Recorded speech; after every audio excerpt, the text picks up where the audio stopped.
So guys, I'm Captain Stitch, and this is my hometown of St. Cloud. I was born and raised here, went to Michigan Ave Elementary. I have many memories of hanging out on the lakefront beach park, finding the little freshwater clams, the stuff we have here, fishing with my dad, canoeing and all of that stuff. Of course, in my days of being raised, we didn't have paddle wheel boats or steamboats on the lake, but as I was raised, as I hit 4th grade, I had the best history teacher in the world. Miss Powell's right here in our town. She loved our history. I was one of the original cannery kids where we had the cannery here in town. I learned about the Sugar Belt Railroad that we had coming through here, the Hamilton Distant Company. It was fantastic, and as I went into that, I learned a lot about that stuff. Never in my wildest dreams of following in her footsteps, bringing history back here to share with future generations like they did with me. We used to have steamboats and riverboats here in St. Cloud. I just thought it would be really awesome to bring a little bit of history back into town, give us locals something else to do. Also, it's really cool. It helps stimulate our local economy. Folks that come out on the riverboat, they're going to be able to come out and hang out in downtown and shop, and just be a really awesome thing for all of us here and help show history for our newer generations. We're going to continue with our sunset cruises. That is our most unique and most amazing one. Sunset's never the same twice. All year it changes up. That is our best one, and that's going to be a full one. But what's cool is we're going to be adding live music into the mix. We're going to do our afternoon cruises year-round now with air conditioning and heat on the boat. No reason not to. We always have great wildlife here on the lake, and we're going to be adding a nice historical touch by bringing the paddle wheel and history back into town. We're going to have a nice history commentary to go along with all of that. Aside from that, we're looking into lunch and dinner cruise options, but we're not cooking the food. We're letting our locals cook the food. We're helping our town out. That's the whole point of the Pearl being here. We're working together with our community, making it stronger together.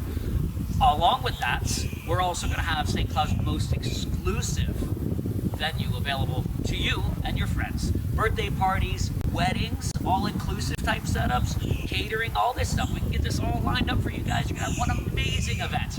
We can, you name it, we can do it. You dream it, we're going to make it happen. But some of the obstacles, it is a 40-year-old vessel. It was in Minnesota, we're in Florida, so we had to cross the country. When we started this whole journey, I thought we had everything figured out. I tried to calculate all the bad things.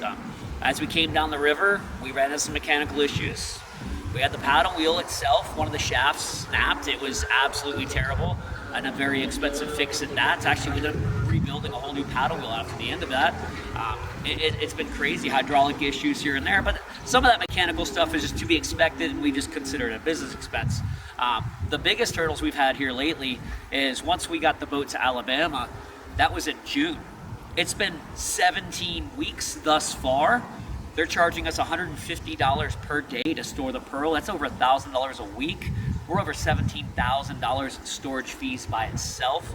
And it's all because we're waiting on permits with the state of Florida. We have to cross 211 bridges. It has to go over top of them. We had to have engineers inspect things just to double check. The boat ended up weighing twice the amount that we had thought. So on paper it said one thing, in real life it said another thing.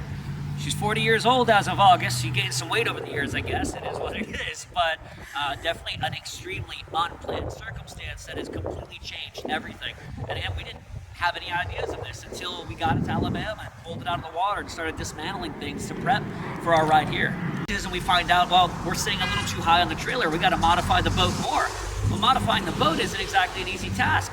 $40,000 later, we modified the boat so it could go underneath one bridge. We had to do it. It's been an absolute nightmare. So in the midst of all of that, you know, it was a lot of unplanned stuff.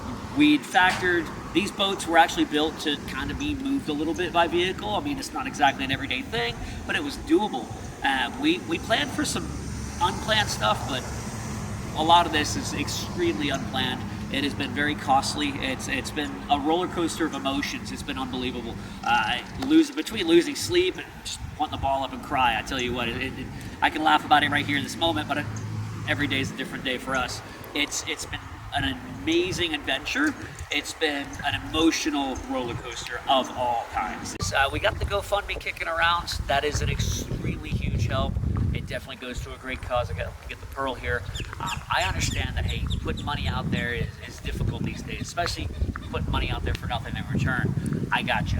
Hey, if you can book a sunset cruise on our trip, book an afternoon cruise, we got the holidays coming up, we got all the Christmas lights and hot cocoa coming on the boat, book a seat on the boat. That's helping. That is absolutely helping. If you know if you got family coming in town, bring them out.